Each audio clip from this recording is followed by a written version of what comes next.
आचार्य प्रभुर साक्षात प्रभुदानंद सरस्वती चरण তার সেই রাধারস সুধানিধি গ্রন্থরত্নের সঙ্গে সাক্ষাৎকার দিচ্ছেন। শ্রীপাদ একটি বাস্তবিক এবং শ্রেষ্ঠ কথা উদ্গম করলেন যে সর্বম মহতাম বৃন্দানি दूरात अपहाय प्रणयन वृंदा कवि अनुसर सबकिछु त्याग करे रिम बृंदावने चलो जेखाने साक्षात सत्तारणीकृत शुभा सुधारसीर प्रवाह स्वरूपा साक्षात बृंदावनेश्वरी विराजित आছেন সেই বৃন্দাবন ধাম। ওই জন্যই এই প্রণয় শব্দটি বারবার প্রয়োগ করছেন। এই প্রণয়ের মধ্যে লুকানো আছে প্রেম, আর প্রেম হচ্ছেন সাক্ষাৎ ব্রজের প্রেম, অন্য কোনো প্রেম না।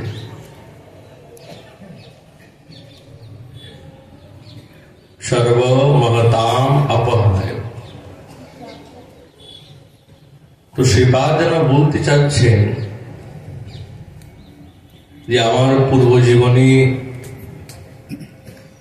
বড় বড় মহান পণ্ডিতগণের সঙ্গে সাক্ষাৎকার, তাদের সঙ্গে উঠা বসা, সেই মায়াবাদী সন্ন্যাসীগণের সঙ্গে বার্তালাপ, সেইগুলিকে ত্যাগ করা খুব কঠিন। কিন্তু তিনি সবকিছুকে ত্যাগ করেছেন, সবকিছুকে। চলো বৃন্দাবন। মায়াবাদীর সঙ্গ, তাদের কথা, তাদের সিদ্ধান্ত, সবকিছুকে ত্যাগ করেছেন। কেন? তিনি ভেবেছেন মহাপ্রভু যেই বস্তু আমাকে দিয়েছেন, যেই কৃপা করেছেন, এই কৃপাকে অবহেলার দ্বারায় কিছুতেই জীবনটাকে অন্যথা করা যাবে না। মহাসম্পদের প্রার্থী একমাত্র রাধাদাস্য। এই রাধাদাস্য কি বৃন্দাবন ছাড়া অন্যত্র কোথাও পাওয়া যেতে পারে? কোথাও তো পাওয়া যেতে পারে না। সাক্ষাৎ শ্রীজীব গোস্বামী পাদ বলছেন মুক্তিধাম কাশী, এখানেও কি পাওয়া যেতে পারে? না, পাওয়া যাবে না।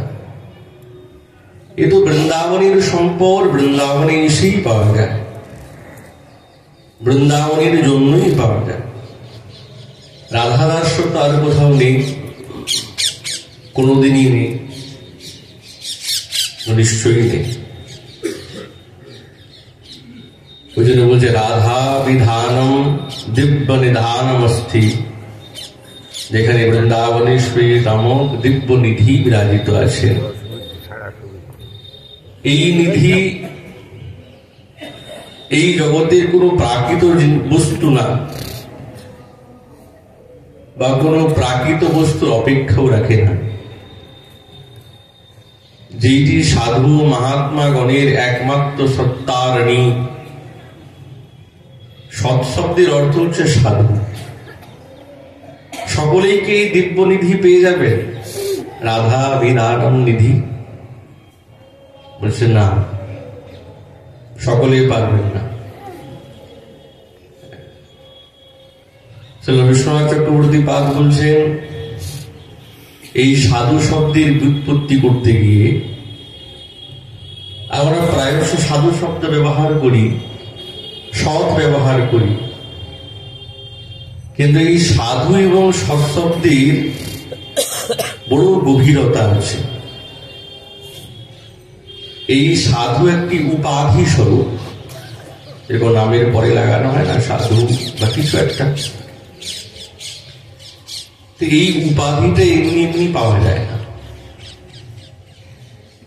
সাধু শব্দের উৎপত্তি করতে গিয়ে বলছেন এই সাধু সাধুভীর প্রজ্জিত কৈতব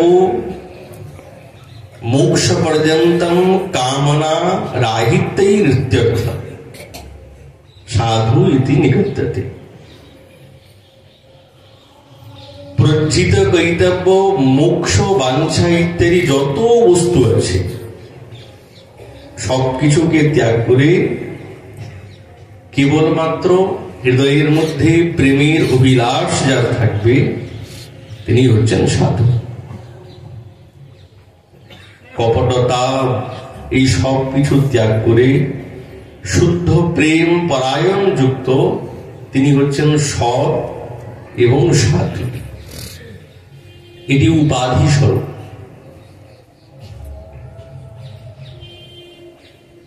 আর তারই একমাত্র অধিষ্ঠাত্রী দেবী হবেন সাক্ষাৎ বৃন্দাবনেশ্বরী।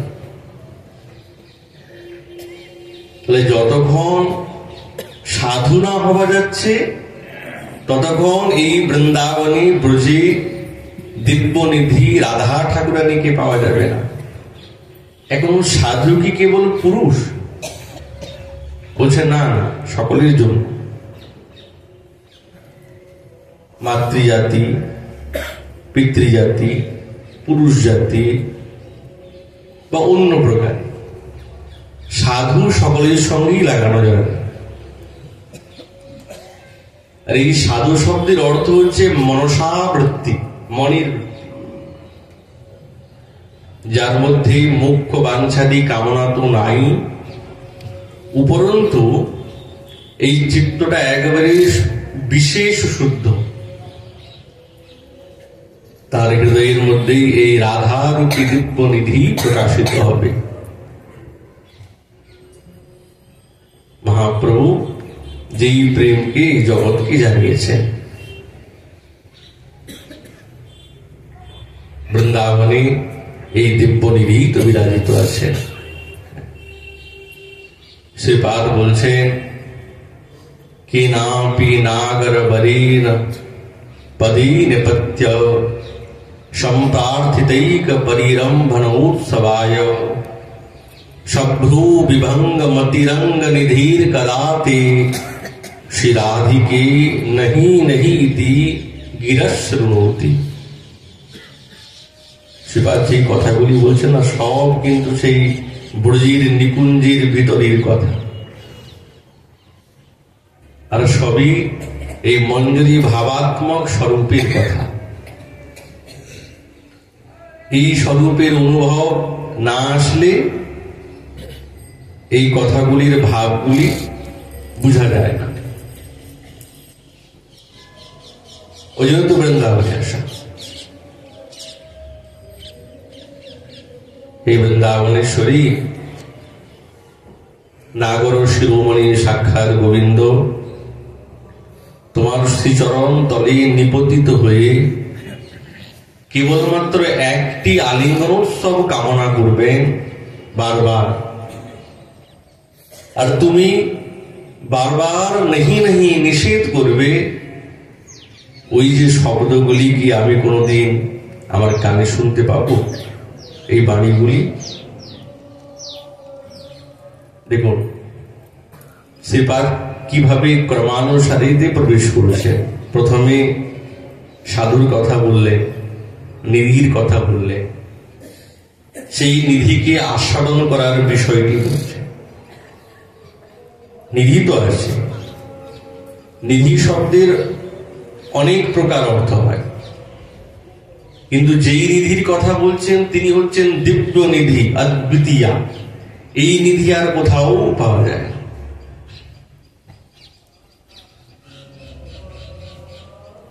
পূর্ব শ্লোকে যেরকম তিনি জাতরতি সাধক স্বরূপে উৎকণ্ঠার আতিশয্য বিদ্যমান হল, প্রাঙ্গণে মার্জনী হইতে চেয়েছেন, লালসা ত্যাগ করেছেন, মনকে বৃন্দাবনে বাসীর জন্য বললেন, এই যে প্রগাঢ় অনুরাগ উদয় হয়েছে হৃদয়ের মধ্যে, এই স্বরূপের আবেশ যতটা নিবিড় থাকবে, যতই গভীরতা থাকবে, তো আস্বাদনও না সেই রকম ততটা গভীর হবে, তত আনন্দ হবে। যতটা প্রবেশ হবে ততটা আনন্দ হবে। শ্রীপাদ নিজের স্বরূপের দশা এত ধীরে ধীরে ধীরে ধীরে গভীর হচ্ছে, আর তিনি সেই গভীরতার সঙ্গে সেই আনন্দকে, মাধুর্যরূপী আনন্দকে নিরন্তর আস্বাদন করছেন স্বরূপে আবিষ্ট হয়ে। কেননা স্বরূপেতে আবিষ্ট না হলে এই রাগমার্গের ভজনের যে মাধুর্যতা, সেটি সঠিকভাবে আস্বাদন হয় না। সাধক স্বরূপে তো বিরহ আছে, সাধক স্বরূপে তো আস্বাদন কম, সব আস্বাদন তো সিদ্ধ স্বরূপে।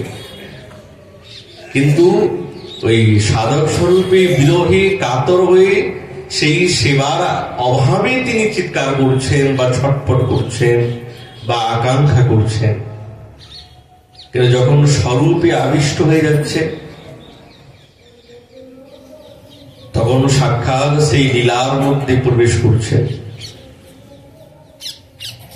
অনুরাগ দশায় নিরন্তর অনুভব করছে। এই অনুভবের না কোনো ভাষা নাই, কোনো ভাষা নাই, অনুভবের ভাষা নাই। কেন? সামর্থ্য হারিয়ে ফেলে। অনুভব যত গভীর থাকবে না, তত ভাষা শূন্য হয়ে যাবে, বর্ণনাতীত। শাস্ত্রে বলছেন না, মুকার স্বাদানবৎ। যদি কেউ বোবাও হয়, কথা না বলতে পারে, মুখ, কিন্তু সে ভালো মন্দ বস্তু আস্বাদন করে সে আস্বাদনটা বুঝতেও পেরেছে, ভালো মন্দটাও বুঝতে পেরেছে, সবকিছুই ঠিক আছে, বলতে কিন্তু পারছে না।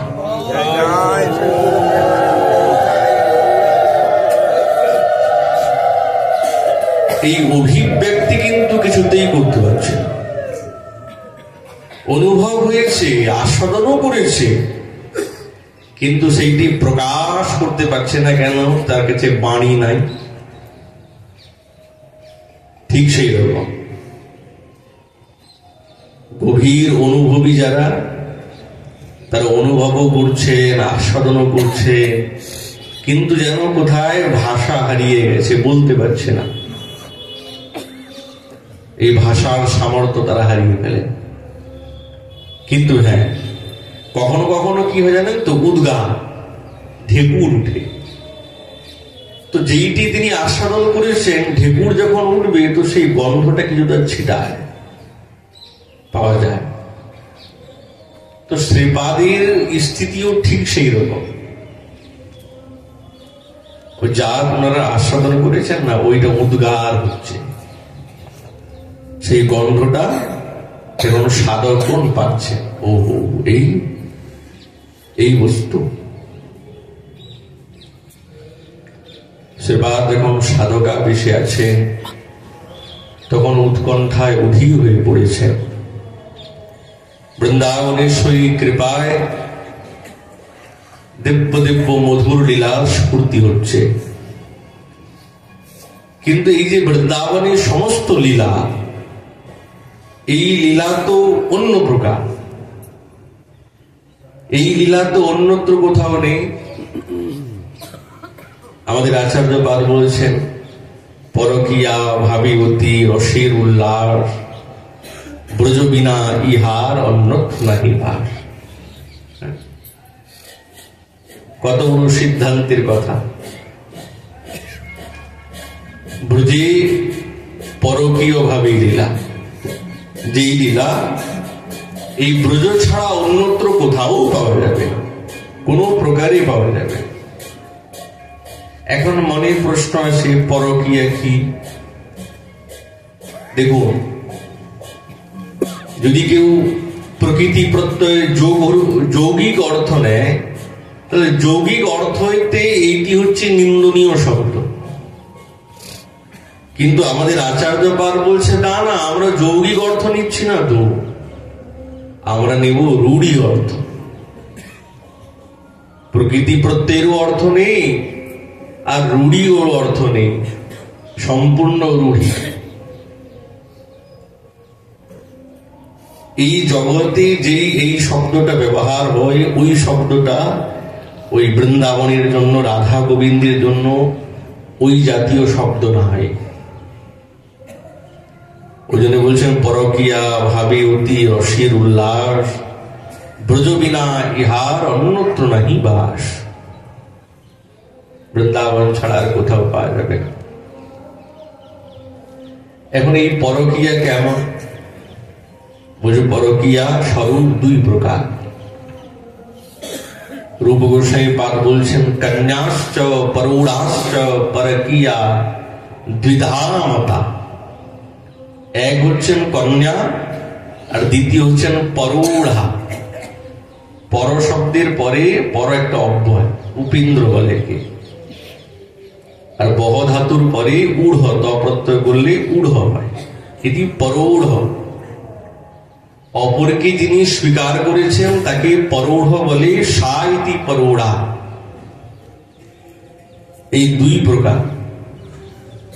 ব্রজেশ ব্রজবাসিন্য এতা প্রায়েণ বিশ্রুতা, প্রচ্ছন্ন কামতা হি অত্র গোকিন্দ্রস্য সৌখ্যতা। মায়া কলিত তাদ্রিক স্ত্রী শীলেন নানু সুয়িভি, ন জাতু ব্রজদেবী নাং পতিভি সহসঙ্গম। ব্রজে যত প্রেয়সীগণ আছে তারা তো বহু সৌভাগ্যশালী, প্রেম সৌভাগ্যশালী এবং পরম প্রতিব্রতা শিরোমণি। তারা সকলেই কৃষ্ণের প্রেয়সী, কিন্তু পতিদেবের সঙ্গে কোনোদিন সংযোগ তাদের হয় না। তাহলে যে দেখি যে দেখা যায় বিবাহ হয়েছে, এসব কিছু হয়েছে, যে শ্রী গোস্বামী পাদ বলছেন অভিনয় মাত্রমেব, কেবল অভিনয়। অভিনয়, এই অভিনয় ছাড়া আর কিছু নয়। আচ্ছা, কন্যা কারা? বলছে অনূঢ়া, যাদের বিবাহ হয় না তারাই তো কন্যা। এরা সকলে লজ্জাবতী, পিতৃপালিতা, মানে পিতা মহারাজ এনাদেরকে প্রতিপালিতা করছেন, এখনো বিবাহ হয় নাই। সখী কেলি সুবিশ্রদ্ধা প্রায়ু মুগ্ধা গুণান্বিত। এরা মুগ্ধগণের দ্বারাই অন্বিত থাকে সবসময়। কন্যাগণের মধ্যে ধন্যা প্রভৃতি কিছু ব্রজকুমারীগণ আছে, এরা গোবিন্দের প্রতি পতির ভাবাপন্ন থাকে। আর পতি ভাবাপন্ন থাকার কারণে ইনারাই ওই কাত্যায়নীর প্রতি অর্চনা করেছিলেন। কারা? না কন্যা। কন্যা কাস্তু মধ্যে ধন্যাদয় কন্যা দুর্গা প্রতাপরা। রূপ গোস্বামী পাদ বললেন হেমন্ত, ইনারা হচ্ছেন রাধা সঙ্গীন্য, বৃন্দাবনেশ্বরীর সঙ্গী ইনারা। ওই জন্য ইনারা হচ্ছেন পরকীয়া স্বরূপে। আর পরৌঢ়া কারা? গোপেশ্চ বুঢ়া अपि हरि सदा संभोग लालसा, परोढ़ा वल्लभास्तस्य ब्रजनार्यो अप्रसूतिका। एता सर्वाति शायिन्य शोभा सातगुण्य वैभवो, रमादिभ्यो अपि उरुप्रेम माधुर्य भरभूषिता। इनरा कारा? चंद्रावली, বৃন্দাবনেশ্বরী, যারা নিত্য প্রিয়া, এরা হচ্ছেন সকলেই পরৌঢ়া। বৃন্দাবনেশ্বরীকে কিন্তু পরৌঢ়ার মধ্যে দিয়েছেন, কন্যার মধ্যে না, পরৌঢ়া। আর কন্যার থেকে পরৌঢ়ার প্রতি এই প্রেমের যে এই প্রেম, যে ব্রজ প্রেম, সেইটি আরো বেশি প্রকাশ পায়। আরো বেশি। ওই জন্য বৃন্দাবনের স্ত্রীর সঙ্গে বিবাহ হয়েছে আয়ন ঘোষের সঙ্গে, অভিমন্যু আয়ন ঘোষ, সব জায়গায় বর্ণিত আছে। কিন্তু গোবিন্দের সঙ্গে তাদের ভাব অন্য প্রকার, উপপতি স্বরূপে তারা ভালোবাসে। উপনিকটস্থপতি ইতি উপপতি, কেমন জানেন তো? যেই রকম গোপীগণই দৃষ্টান্ত দিলেন যে তারা পতিদেবকে নিয়ে খুব আনন্দে মত্ত, কিন্তু এই পতিদেবকে নিয়ে তো মত্ত তো আছে, কিন্তু যখন গোবিন্দকে দেখলেন পতিদেবের কথা তো ভুলে গেলেন, এখন গোবিন্দের প্রতি তারা আকৃষ্ট হলেন। কেউ জিজ্ঞাসা করলেন কেন? তোমাদের তো পতিদেব আছে, তোমরা গোবিন্দের দিকে এই প্রকার আকৃষ্ট হলে কেন? তো গোপীগণ বলছে, আচ্ছা আপনি এটি বলুন, পতিদেব প্রতিমূর্তি দিয়ে গেছে, এখন প্রতিমূর্তি নিয়ে আমরা আছি। যখন সেই পতিদেব সাক্ষাৎ স্বরূপে এসে উপস্থিত হবে, তো আমরা প্রতিমূর্তির করব কি? প্রতিমূর্তি তো দরকার নেই, আমরা সাক্ষাৎ বস্তুকে ধরব। সেই রকম আমাদের সাক্ষাৎ পতিদেব হচ্ছেন এই গোবিন্দ, ইনারা হচ্ছেন সকলে প্রতিমূর্তি, ছায়া স্বরূপ। ইনাদেরকে নিয়ে কি করব? ওই জন্য তাদের ভাবনাটা কি উপপতি স্বরূপে। হ্লাদিনীর সার প্রেম, প্রেম সার ভাব, ভাবের পরম কাষ্টা নাম মহাভাব। আর মহাভাব স্বরূপা শ্রী রাধা ঠাকুরানী, সর্বগুণ খনি কৃষ্ণ কান্তা শিরোমণি। আর লীলাটা এমন ভাবে হচ্ছে না, গোবিন্দও জানেন না, গোপীগণও জানেন না, সব যোগমায়া দেবী জানেন। উনি সমস্ত এই লীলার প্রণেতা, যেভাবে লীলা করাতে হবে সব উনি করাচ্ছেন। মো বিষয়ে গোপীগণের উপপতি ভাবে, যোগমায়া করিবে আপন প্রভাবে। আমিও ন জানি তাহা না জানে গোপীগণ, দুহার রূপ গুণে দুহার নিত্য হরে মন। এই দ্বারা প্রমাণিত হলো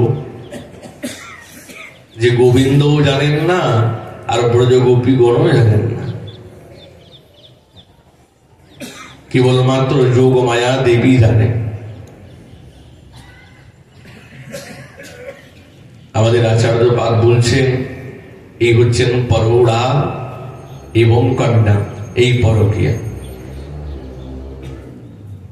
এটি ব্রজে ছাড়া অন্যত্র কোথাও নেই, পুত্রাপি নেই। আর সবই তারা গোবিন্দের জন্যই করেন, নিজের জন্য কিছু সব গোবিন্দের। আর এই ব্রজের মধ্যে এই পরকীয়া তো আছে, কিন্তু পরকীয়া থাকলেই তো হবে না, মাধুর্য থাকা চাই তো। মাধুর্য না থাকলে তো আস্বাদন হবে না। গোবিন্দের তো অগাধ ঐশ্বর্য আছে, কিন্তু সেই ঐশ্বর্য নিয়ে করবেন কি? তিনি তো এই ব্রজের শুদ্ধ মাধুর্যকে আস্বাদন করার জন্যই তো এসেছে, সেটি পরকীয়ার দ্বারাই বিশেষিত হয়েছে। সে বাদ বলছেন, তথা ঐশ্বর্যত এব তস্যাৎ দূতেন দধি পয়শ্চৌর্য গোপী স্ত্রী লাম্পাট্যাদিকম। আচার্যপাদ বলছেন যে মাধুর্যাদি স্বরূপ নিরূপণ করতে গেলে ঐশ্বর্যের দরকার আছে, কেবল মাধুর্যের দ্বারা হবে না, ঐশ্বর্যের দরকার আছে। মহা ঐশ্বর্য শব্দের অভিব্যক্তি করেছেন, মহা ঐশ্বর্য। এই ব্রজের মধ্যে মহা ঐশ্বর্য প্রকাশ পাক বা নই পাক, যদি নরলীলত্বের ব্যতিক্রম না ঘটে তাকে মাধুর্য বলা হয়। কত সুন্দর, মানে একবারে সাধকে পুরো পরিষ্কার করে দিলেন যে ব্রজেতে ঐশ্বর্যের প্রকাশ হোক বা না হোক, যদি এই ব্রজেতে নরলীলত্বের কোনো হানি বা বিঘাত যদি না ঘটে, তাকে মাধুর্য বলা হয়। স্বাভাবিক আমরা জানি মধুরের ভাব মাধুর্য বলে, আরে সেই মাধুর্যটা কি? এইটি শ্রীপাদ কবিরাজ গোস্বামী পাদ বলেছেন যে কৃষ্ণ লীলায় যুগপদ অসমর্ধ ঐশ্বর্য এবং অসমর্ধ মাধুর্য, এই দুইটি একসঙ্গে প্রকাশ পেয়েছে। ওই জন্য শ্রীমদ্ ভাগবতে স্বয়ং শব্দ অভিব্যক্ত করেছেন। ভগবান শব্দকে বলতে গিয়ে স্বয়ং শব্দ বলেছেন। স্বয়ং তারতম্য অনুসারেতে কি অংশ কি অংশী, কি ভগবান কি স্বয়ং ভগবান, এইটি প্রত্যক্ষ বর্ণনা করেছেন বেদব্যাস ভগবান। লঘু ভাগবতামৃতে আচার্য পাদ বলছেন শক্তির ব্যক্তি তথা ব্যক্তি তারতম্যস্য কারণম, কার কতটা ক্ষমতা কার কতটা শক্তি আছে এই তারতম্য অনুসারে বলেছেন। গোবিন্দ যে সাক্ষাৎ স্বয়ং ভগবান, এই কথা শ্রীমদ্ ভাগবতী বলেছেন। এতে চাংস কলা পংস কৃষ্ণস্তু ভগবান স্বয়ং। কোন কৃষ্ণস্তু? এই শ্লোকটি নিয়ে শ্রীধর স্বামী পাদ, আমাদের রূপ গোস্বামী পাদ, শিলজীব গোস্বামী পাদ, ইনারা সাক্ষাৎ ব্রজের নন্দনন্দনকে সবার উপরে তুলেছেন এই শ্লোকটাকে নিয়ে। এই শ্লোক মূল ভিত্তি করে। এই শ্লোক বিশাল আয়তন, বিশাল ব্যাপার।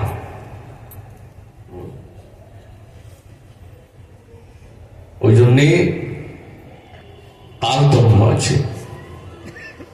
শ্রীমদ রূপ গোস্বামী তরণ বলেছেন যে স্বয়ং ভগবান কৃষ্ণ ঠিক, কিন্তু গোবিন্দেরও আবার ভেদ আছে। ব্রজে তিনি পূর্ণমতা, আর মথুরাতে পূর্ণতরা, আর দ্বারকাতে পূর্ণতা। এই দেখুন ভেদ করে দিলেন। স্বয়ং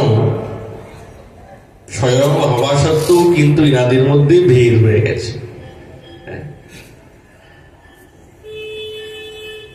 ওই জন্য ব্রজে গোবিন্দের ঐশ্বর্য এবং মাধুর্য দুইটাই পূর্ণতম রূপেতে প্রকাশ পাচ্ছে। দুটি গোবিন্দের লীলার মধ্যে ঐশ্বর্য যেরকম আছে সেরকম মাধুর্য, দুই ভাবকে একবারে সম্যক রূপেতে প্রাপ্ত করেছে, কম নেই।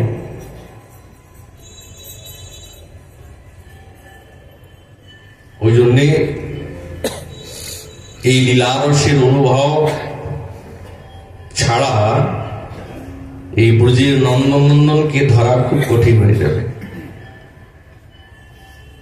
ব্রজে গোবিন্দের নরবত লীলা, কিন্তু ঐশ্বর্য আছে।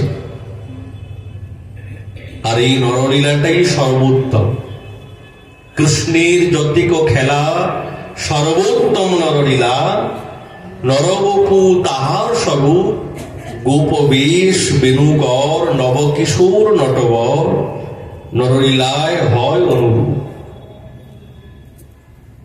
আচ্ছা, কেবল যদি ঐশ্বর্য ভাবের লীলা হতো তাহলে সম্ভ্রম এবং সংকোচ এই দুইটির উদয় হয়ে যেত, তাহলে সেখানে মাধুর্য আস্বাদন হতো না। আবার কেবল যদি মনে করুন নরবত্ত কৈবল্য লীলা, কেবল নরবত থাকতো, তাইলে এই মাধুর্যের গাম্ভীর্য কমে যেত। তখন সকালে হতে মানুষ তো মানুষ কি আছে না, নরবত হোক, কিন্তু ভিতরে ভিতরে কিন্তু ঈশ্বরত্বের ভাবনা এবং তার স্বরূপী আকৃতিতে বোঝা যায়। সাধারণ নরবত লীলা মনে করলে তখন এই বুদ্ধির মধ্যে প্রাকৃত বুদ্ধি এসে উপস্থিত হবে। কিন্তু প্রাকৃত বুদ্ধির দ্বারা তো ব্রজের রস আস্বাদন করা যাবে না। ওই জন্য সেখানে ভগবত ভাব এবং নরভাব দুইটিকে সঙ্গে নিয়ে, এই দুইটি বিরুদ্ধ ধর্ম, দুইটি বিরুদ্ধ ধর্ম, কিন্তু এই দুইটি বিরুদ্ধ ধর্মকে আশ্রয় করে এই ব্রজের রসের পুষ্টি হবে, না হলে হবে না। তবেই সেখানে যথার্থ সেই লীলা মাধুরী আস্বাদন করা যেতে পারে। ওই জন্য শব্দ বলেছেন মহা ঐশ্বর্য, প্রকাশ হোক বা না হোক, কিন্তু নরলীলার ভাবের কোন ন্যূনতা ঘটবে না। যে ঐশ্বর্য এসেছে বলে তার এই যে নরবত্ত কৈবল্য লীলা, নারাকৃতি লীলার কোন ন্যূনতা বা কোন বিঘাত ঘটবে তা কিন্তু ঘটবে না, কোনো ব্যতিক্রম হবে না। তবেই তাকে এই মাধুর্য বলা হয়। যেরকম দৃষ্টান্ত দিলেন পুতনা বধে। পুতনা রাক্ষসী যখন গোপালকে বধ করতে এসেছে, কালকূট বিষ হৃদয়ের মধ্যে মাখিয়ে গোপালের মুখবিবরে যখন সেই স্তনামৃত দিলেন, তো তিনি তো সাক্ষাৎ ওই নরবৎ স্বরূপে, ছোট বাল গোপাল স্বরূপে তিনি চোষণ করতে আরম্ভ করলেন। কিন্তু যখন তিনি পুতনাকে বধ করলেন, তখন অচিন্ত ঐশ্বর্য শক্তি এসে গেল। কিন্তু এই শক্তি আসা সত্ত্বেও এখানে কিন্তু ওই নরাকৃতি বা নরবৎ লীলার কোনো বিঘাত ঘটে নাই। আচ্ছা, এইটি নির্ণয় করবে কে? বলে ব্রজবাসীগণ। ব্রজবাসীগণ কি ভেবেছে কৃষ্ণ মেরেছে পুতনাকে? ভাবে না। এত ঐশ্বর্যের ঘটনা দেখা সত্ত্বেও যখন গোপাল 3 মাস, তখন শকটাসুরকে মেরে ফেললেন। আচ্ছা, যখন তাকে বধ করলে তো গোপাল তো বিশাল আকৃতি ধারণ করেন না, ওই তো পাল্লার মধ্যে তো ছিলেন। শিশু যখন হাত পা ছুড়ে, গোপাল ওই হাত পাই ছুড়েছে, লেগে গেছে, 3-4 পাক খেয়ে ভেঙে চুরমার হয়ে গেল। নরবৎ লীলার কিন্তু বিঘাত ঘটে নাই, কিন্তু পূর্ণ ঐশ্বর্যের প্রকাশ হয়েছে। এটি হচ্ছে মাধুর্য। দামবন্ধ লীলাতে মা যশোদা গোপালকে যত বাঁধার চেষ্টা করে 2 আঙুল কম হয়ে যাচ্ছে। কেন কম হচ্ছে? ওই যে পূর্ণ ঐশ্বর্য আছে, তাকে বাধা যায় না, তিনি অবদ্ধ। কিন্তু মায়ের বাৎসল্য প্রেম নরবৎ স্বরূপে তাকে বেঁধে ফেললেন।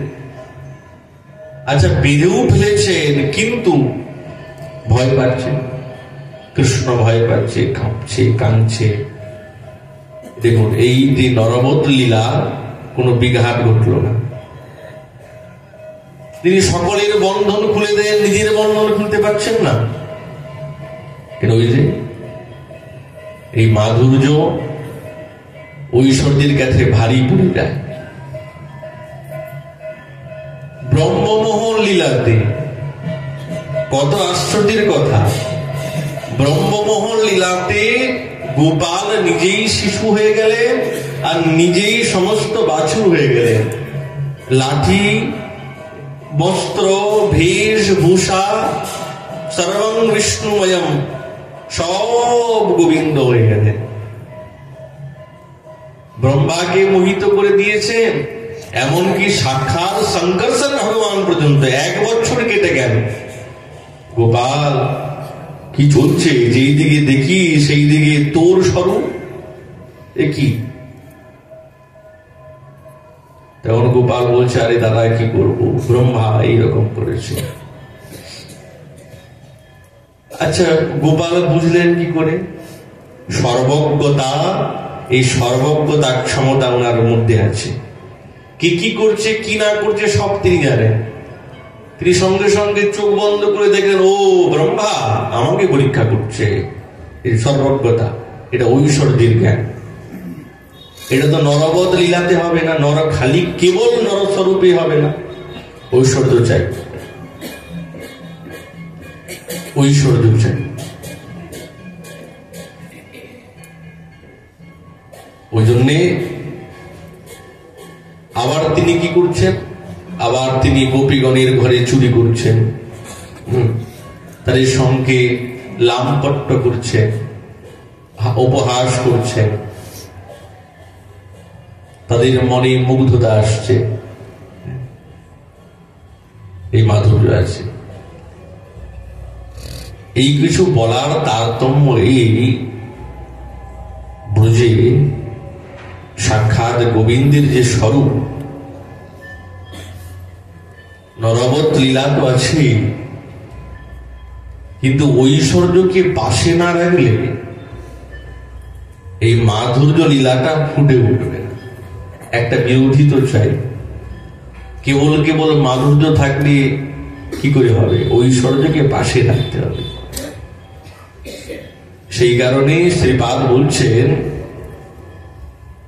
যে ঐশ্বর্য ছাড়া এই মাধুর্যের সিদ্ধি হয় না, সিদ্ধি কিছুতেই হবে না।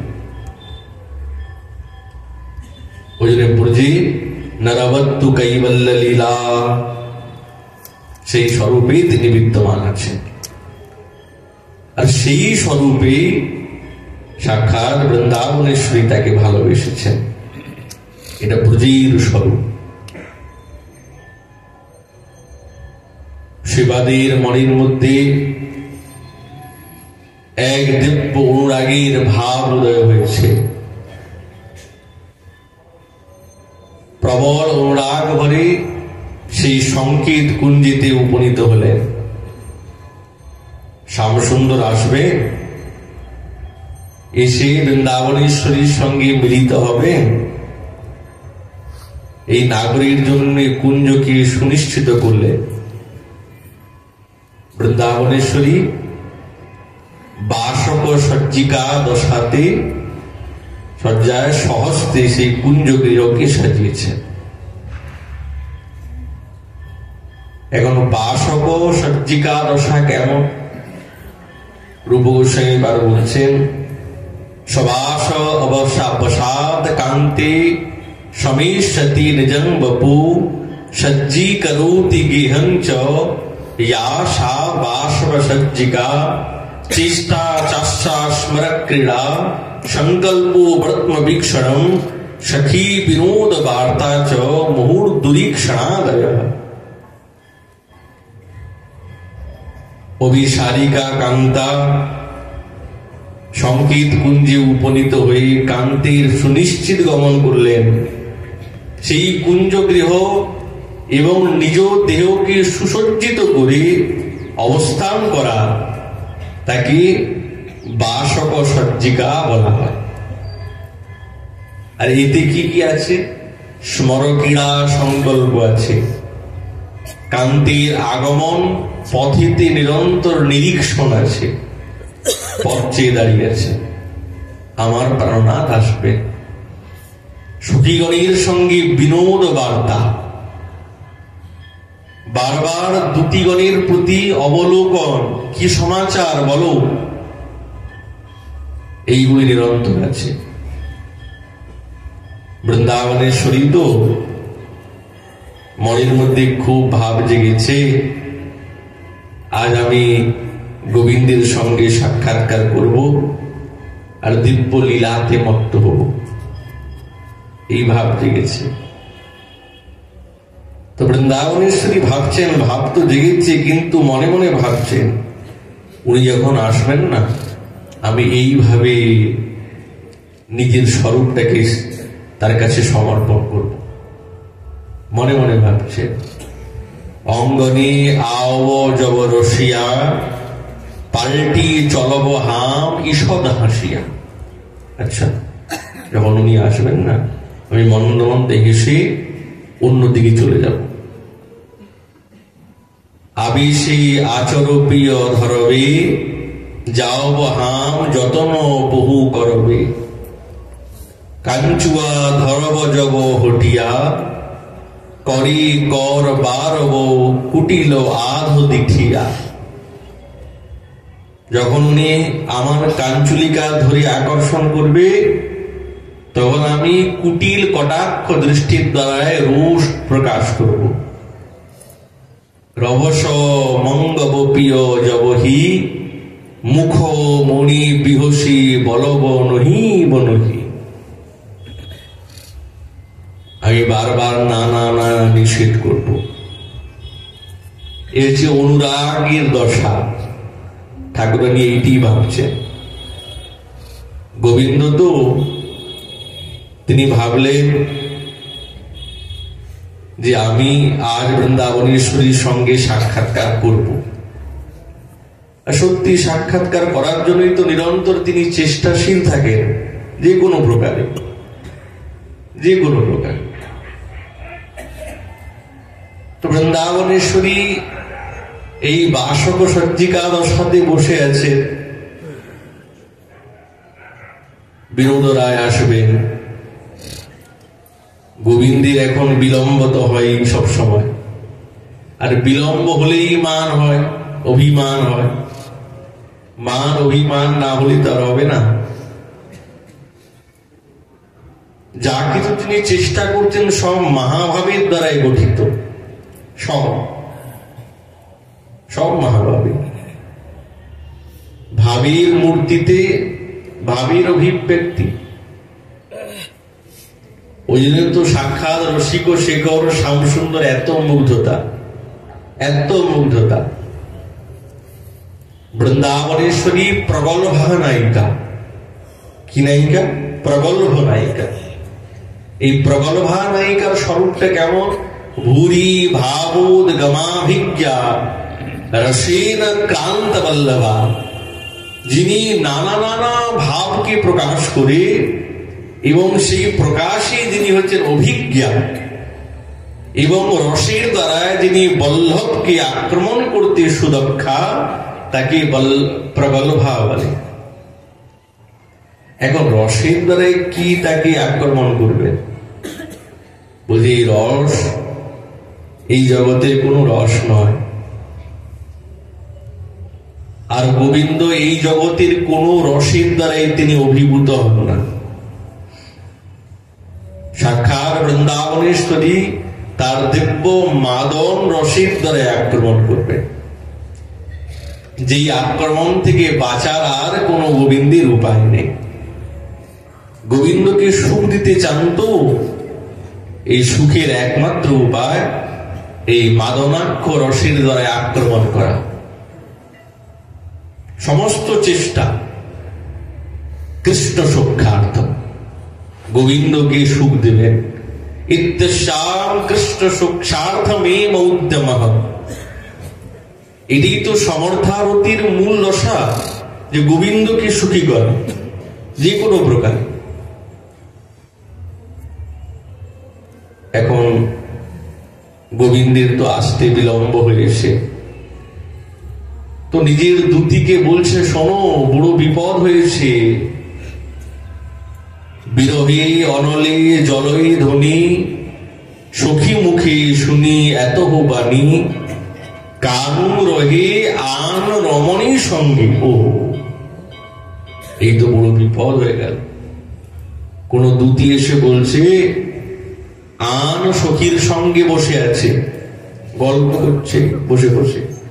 বৃন্দাবনেশ্বরী আত্মব্যাস শুনি জড় জড় সকল অঙ্গ, কৌকিকে ভ্রমরে দগ্ধে গাত। তাহি শতগুণ এতহু বাত, কি করব নিকুঞ্জ মাঝ। আপন ললাটে যে ছিল কার, ওইছন বিষাদ ভাবই যবে। একশো কি আসি কহিল তবে, কানু আবত তুহারি পার। আরেকজন সখী দৌড়ে এসে বলছে, রায় আরে চিন্তা করো না, আসছে। উনি আসছে, দেখলাম কুঞ্জের থেকে বেরিয়েছে। বেরোলে হবে কি? না কহ সখী, না কহিও সকল ছাড়িয়া যারে সার করিয়াছি গো, সে তো না হইল আপনা। এই কুঞ্জে এসেছি, সব কিছু ত্যাগ করে এসেছি, যাকে নিজের করে নিতে চেয়েছি সে তো নিজের হলো না। কুল শীল ত্যাগিয়া যার নাম ধ্যাইয়া, জাগি নিশি বসিয়া কাননে, সেজন আমারে ছাড়ি আন বিলসয়ে গো, এত কি সহয়ে পরাণে। আমি তো অবলা জাতি আর তাহে কুলবতী, আমরা কি প্রেম অনুরাগী। কত প্রেমবতী শনে তাহারি বিলাস গো, সেখানে মরিবে মোর লাগি। আক্ষেপ। এখন গোবিন্দ তো পৌঁছে গেছে, উনি তো জানেন মান ভঞ্জনে তিনি বিদগ্ধ। বৃন্দাবনেশ্বরী বসে বসে আগেই চিন্তা করে ফেলেছেন যে উনি এইরকম যদি করে তো আমি এই প্রকার করব। কিন্তু যিনি করবেন তিনি তো এখনো আসেননি। তখন যা যা ভেবেছিলাম সেইগুলো সব নষ্ট হয়ে চলল। তিনি আমার কাঞ্চলিকে ধরবে।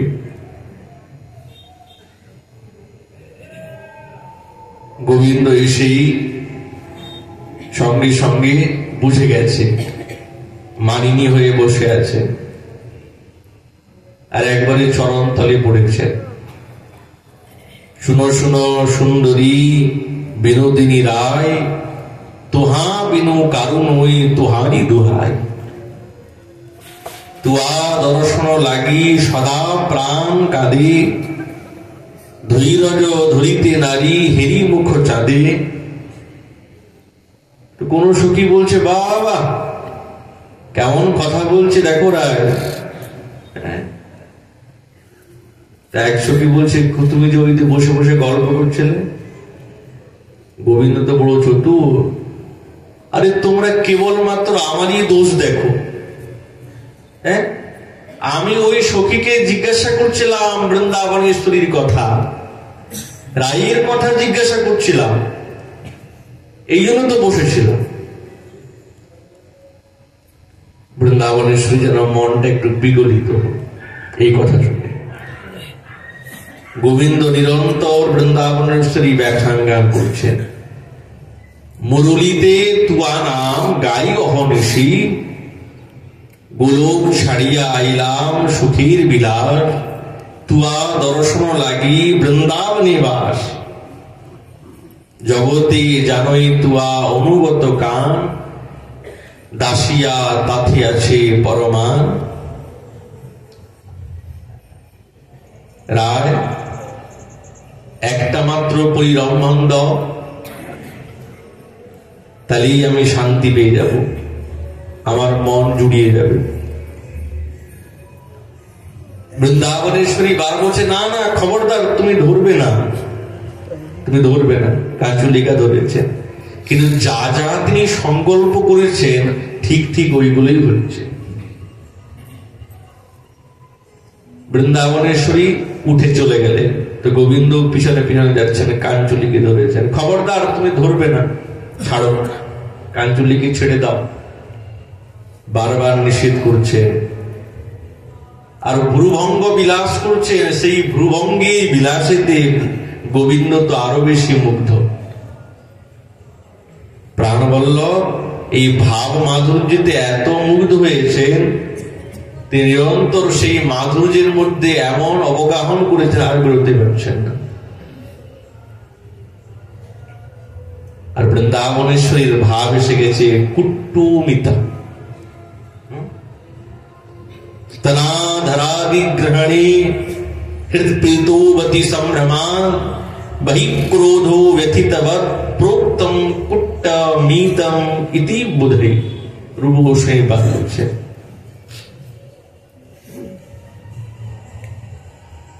হৃদয় অধরাদি এবং বৃন্দাবনেশ্বরীর হস্ত ইত্যাদি সংগ্রহণে বাইরে যখন ক্রোধ আর ভিতরে ভিতরে সবসময় কিন্তু একটাই ভাব, সমর্থ, তখনই তাকে বলে কুট্টুমিতা। গোবিন্দ যখন তার কাঁচুলি ধরছেন, শ্রীহস্ত ধরছেন, তখন বৃন্দাবনেশ্বরী বারবার নিষেধ করছেন, খবরদার তুমি ধরো না, এই কি কথা, ছাড়ো। ভ্রুবিলাস করছেন, কুটিল দৃষ্টি বিক্ষেপ করছেন, ক্রোধ প্রকাশ করছেন, কিন্তু মনের মধ্যে খুব সান্ত্বনা, খুব আনন্দ। কৃষ্ণ বাঞ্ছা পূর্ণ হয়, করে পানি রোধ, অন্তরে আনন্দ রাধা, বাহিরে বাম্য ক্রোধ। অন্তরে সবসময় বলছে হ্যাঁ ভালোই হয়েছে, ব্যথা পাইয়া করে যেন শুষ্ক রোদন, ঈষদ হাসিয়া করে কৃষ্ণ কি ভৎসন।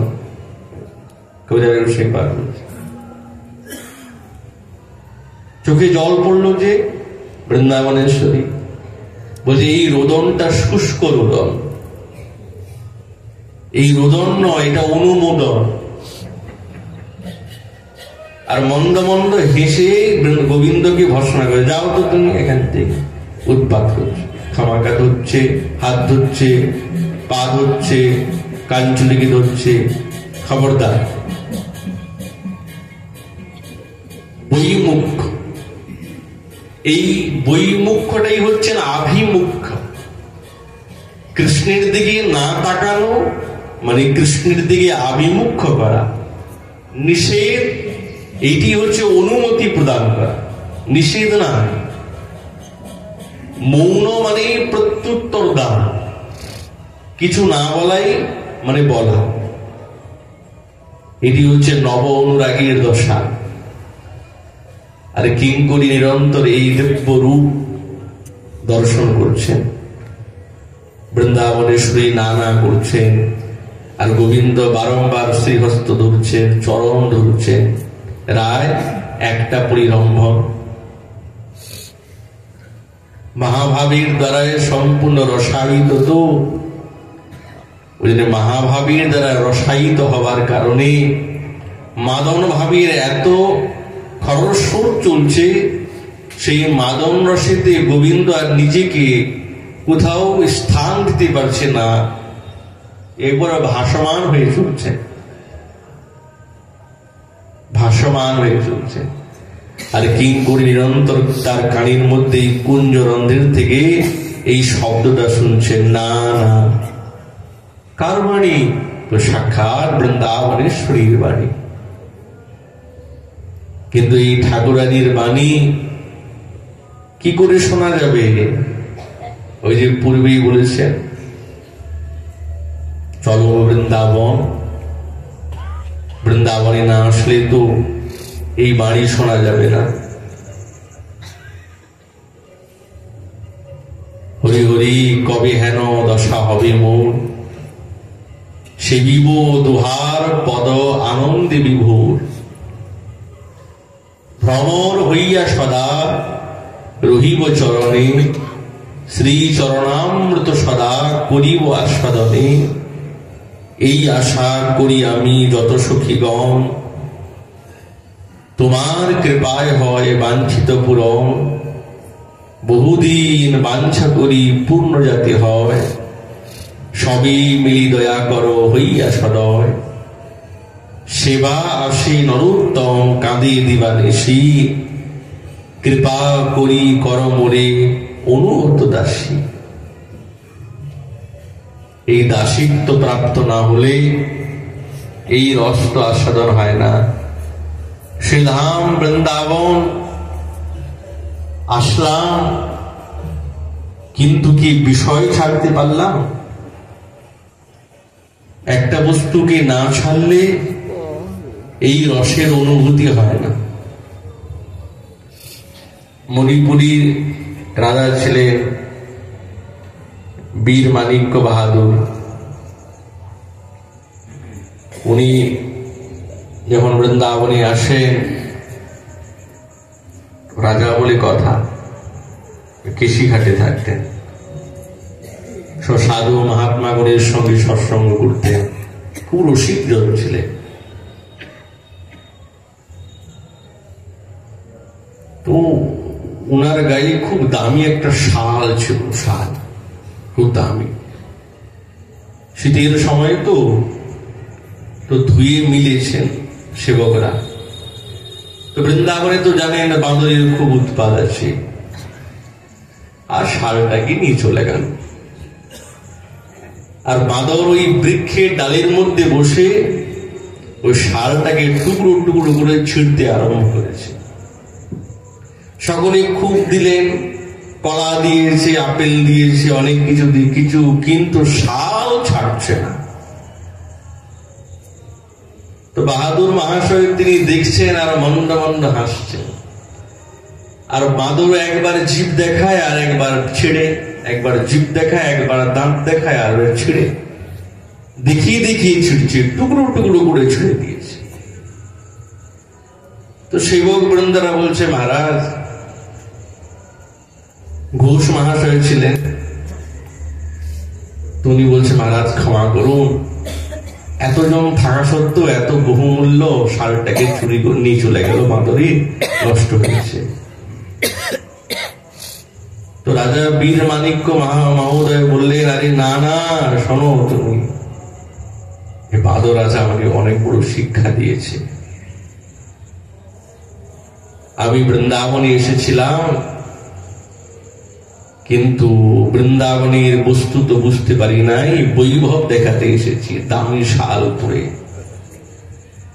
দামি শাল, বানর এই শালটাকে টুকরো টুকরো কেটে দেখিয়ে দিয়েছে যে বৃন্দাবন বৈরাগ্যের জায়গা, বিরাগীর জায়গা, এখানে বৈভব এবং সৌন্দর্য প্রকাশের জায়গা না। যদি তো সেই দিন থেকে রাজা মহোদয় বৈরাগ্যের মতনই থাকতেন, বাইরের থেকে নয়, ভিতর থেকেই মনে বৈরাগ্য এসে গেল। সত্যি তো, সত্যি তো। শ্রীধাম বৃন্দাবন বা ব্রজধাম না, বৈরাগ্যের জায়গা। এখানে ঐশ্বর্য এবং বৈভবের কোনো অস্তিত্ব নাই। আর যদি এই ঐশ্বর্য এবং বৈভব এটাকে আশ্রয় করে, তাহলে এই বস্তুটা তার কাছে আর থাকবে, দুটা তো একসঙ্গে থাকতে পারে না, এটি আর থাকবে না। পূর্বী বলেছে সর্বত্যাগে হি সম্ভবে। ঠাকুর মহাশয় কেমন ভাবে করুণ সুরে বলছে, সেবা সে নরোত্তম কাঁদি দিবানিশি, সবসময় কেঁদে কেঁদে বলছেন যে সেই নিকুঞ্জের সেবা কবে পাবো, কবে পাবো, কবে সেবা করব। সাধকেরও সেই রকম স্থিতি, সেই সেবা লালসা, সেই আশা, তবেই তো ওই মধুর সুর এই কানের মধ্যে প্রবেশ করবে। ঠাকুরানী এ কি সাধারণ শব্দ? কুঞ্জ বাটিকার শব্দ। কুঞ্জ বাটিকার শব্দ শুনতে গেলে কুঞ্জে প্রবেশ করতে হবে, তবে তো পাওয়া যাবে। কুঞ্জের বাইরে থাকলে তো পাওয়া যাবে না। সেই কুঞ্জে প্রবেশ করার পর সাধককে অন্বেষণ করে নিতে হবে, আর সেটি একমাত্র এই শ্রেষ্ঠ সাধু মহানুভবের কৃপার দ্বারাই সম্ভব হবে, না হলে হবে না। ওই জন্যে সে বারবার বলছেন, বৃন্দাবনে চলো, আর বৃন্দাবনে গিয়ে এই শব্দগুলিকে শুনতে হবে। কোনো না কোনো একদিন আমাদেরও হবে, আশা ছাড়া যাবে না। আশা ছাড়লেই কিন্তু বিপদ, অন্য আশা এসে যাবে। এই আশা ছাড়লে অন্য আশা এসে যাবে, এই আশা ছাড়া যাবে না। পাই চাই পাই, আশা ছাড়া যাবে না। এই বলে আমাদের ভাগবতী কথা এখানে বিশ্রাম।